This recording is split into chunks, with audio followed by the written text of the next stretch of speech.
അപ്പോൾ ഇന്നലത്തെ കുറച്ച് ചോറുണ്ടായിരുന്നു കേട്ടോ. അപ്പോൾ ആ ചോറെല്ലാം നമ്മൾ ദാണ്ട ആവി കയറ്റി വെച്ചു. അടുത്ത ദാണ്ട അരി അടപ്പിലിട്ടിട്ടെല്ലാം സെറ്റാക്കി വെച്ചിട്ടുണ്ട്. അതുപോലെ ചപ്പാത്തി ആയിരുന്നു ഉണ്ടാക്കിയത്. മെനക്കെട്ട് ജോലിയായിരുന്നു. ഗ്രീൻ പീസ് കറിയും. അപ്പോൾ ഉച്ചക്കത്തേക്ക് നല്ല വലിയ പയറുണ്ടായിരുന്നു. കുറച്ച് വലിയ പയർ ഇന്നലെ വെള്ളത്തിൽ ഇട്ട് കുതിർത്ത് ഞാൻ വെച്ചിട്ടുണ്ടായിരുന്നു. പിന്നെ ഇച്ചിരി ഓമയ്ക്ക ഉണ്ടായിരുന്നു കേട്ടോ. തോരൻ വെച്ചിട്ട് ബാക്കി ഓമയ്ക്ക എടുത്ത് വെച്ചിട്ടുണ്ടായിരുന്നു. അതും തക്കാളിക്കയും 2-3 പച്ചമുളകും ഇട്ട് നമുക്ക് ഉടച്ചേറി വെക്കാമെന്ന് വിചാരിച്ച്. ഉടച്ചു കൂട്ടാൻ വെക്കാൻ വേണ്ടി ഇച്ചിരി തേങ്ങയും ഇച്ചിരി ചെറിയ ജീരകവും ലേശം മഞ്ഞപ്പൊടിയും പിന്നെ കളറൊന്ന് ചേഞ്ച് ചെയ്യാൻ വേണ്ടി ഒരു ശകലം മുളക് പൊടിയും കൂടി എടുത്തിട്ടുണ്ട്. നമുക്കൊന്ന് അരച്ച് മിക്സ് ചെയ്തിട്ട് വരാം കേട്ടോ.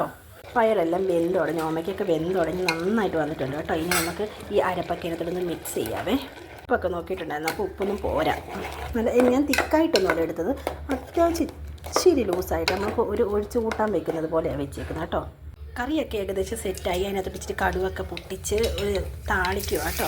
താളിക്കാനുള്ളതെല്ലാം സെറ്റാക്കി വെച്ചിട്ട് നമ്മുടെ കറിയൊക്കെ സെറ്റാക്കി കേട്ടോ. ഇതാണ് നമ്മുടെ കറിയുടെ ഫൈനൽ ലുക്ക്. ഇതെന്തിനാണെന്നറിയാമോ? കുറച്ച് പുളിയാണ്, തോട്ടുപുളിയാണ്. അത് കഴുകി ഈ 2 വെള്ളത്തിനകത്ത് കഴുകിയിട്ട് എടുത്ത് വെച്ചേക്കുവാണ്. എന്തിനാണെന്ന് അറിയാമോ? ഇന്ന് അയിലയായിരുന്നു കിട്ടിയത് കേട്ടോ. നമുക്കതൊരു കൊച്ചുമുളക് വെച്ചെടുക്കാം. അതിൻ്റെ ഇടയിൽ ഒരു സെറ്റ് അരിയൊക്കെ വെന്തിട്ടുണ്ട് കേട്ടോ. കറി ഏകദേശം ആകുന്നുണ്ട്. ഞാൻ അടുപ്പിലൊക്കെ ഇട്ടിട്ടുണ്ട്. കാരണം എന്താണെന്ന് അറിയാം, നാളെ സ്കൂളിൽ പോകേണ്ടതുകൊണ്ട് മക്കൾക്ക് ചോറൊക്കെ കൊണ്ടുപോണ്ടായി. അതുകൊണ്ട് ഈ 2 സെറ്റായിട്ട് അരി വെക്കുന്നത് കേട്ടോ. നമുക്ക് കിട്ടിയ അരിയെല്ലാം വെട്ടി ക്ലീൻ ആക്കി വെച്ചിട്ടുണ്ട്. ഇങ്ങനെയൊക്കെയാണോ നിങ്ങൾ അയിലയൊക്കെ വെട്ടുന്നത്? ഒന്ന് കമൻറ്റ് ചെയ്തേക്കണേ. പണ്ടൊക്കെ ഉണ്ടായിരുന്നല്ലോ ഈ അയിലയുടെ ഒന്നും തലയൊന്നും ഞാൻ എടുക്കത്തേ ഇല്ലായിരുന്നു കേട്ടോ.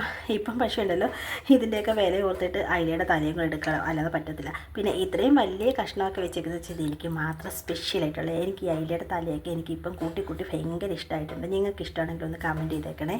കടുവിട്ട് പൊട്ടിച്ചിട്ടുണ്ട് കേട്ടോ. ഇനി ബാക്കിയുള്ള ഇൻഗ്രീഡിയൻസ് എല്ലാം കൂടെ അതിനകത്തോട്ട് ചേർക്കുവാണ്. ഉള്ളി മൂത്തൊക്കെ വന്നപ്പോഴത്തേക്ക് അതിനകത്തോട്ട് അരപ്പൊക്കെ തട്ടിയിട്ട് കേട്ടോ. ഇനി അതിൻ്റെ പച്ചമണം മാറുന്നിടം വരെ നമുക്ക് നന്നായിട്ടൊന്ന് ഇളക്കി കൊടുക്കാം. അരപ്പിൻ്റെ പച്ചമണമൊക്കെ ഇങ്ങോട്ട് മാറി ഇങ്ങോട്ട് വന്നപ്പോഴത്തേക്കുണ്ടല്ലോ ഇതാ നേരത്തെ വെച്ചിരിക്കുന്ന പുളിവെള്ളം ഉണ്ടല്ലോ, അതും വെള്ളവും കൂടെ നമുക്ക് ഇങ്ങോട്ട് ഒഴിച്ച് കൊടുക്കാവേ. അതിനകത്തോട്ട് കുറച്ച് ഉപ്പൊക്കെ വിതറി ഇട്ട് കൊടുത്ത് അരപ്പൊക്കെ തിളച്ച് വരുമ്പോഴുണ്ടല്ലോ കഴുകി വൃത്തിയാക്കി വെച്ചേക്കുന്ന കഷ്ണങ്ങളെടുത്ത് അങ്ങോട്ട് ഇട്ട് കൊടുത്ത് അന്നേരം കറി അവിടെ നിന്ന് വേവുന്ന സമയങ്ങളിൽ നമുക്ക് സിങ്കിൽ കുറച്ച് പാത്രങ്ങളുണ്ട്, എല്ലാം പെട്ടെന്നൊന്ന് കഴുകിയൊക്കെ വെക്കാം കേട്ടോ. അതിനിടെ നമ്മുടെ തൂപ്പും ഒതുക്കും വൃത്തിയാക്കലും തുണി കഴുകിയിടലും ഒക്കെ ഇടയ്ക്കിടയ്ക്ക് കഴിഞ്ഞിട്ടുണ്ടായിരുന്നു കേട്ടോ. ജോലി ഏകദേശം എല്ലാം ഒതുങ്ങിയിട്ടുണ്ട്. കറികളെല്ലാം സെറ്റായിട്ടുണ്ട് കേട്ടോ. വേറെ ടൈപ്പ് കറി കേട്ടോ. ജോലിയെല്ലാം ഒതുക്കിയിട്ട് ആഹാരം കഴിക്കുന്നതിനെ പോലെ എത്ര പേരുണ്ടെന്നൊന്ന് കമൻറ്റ് ചെയ്തേക്കണേ. അപ്പോൾ ഇന്നത്തെ വീഡിയോ ഇത്രയൊക്കെ ഉള്ളൂ. Okay, bye, see U.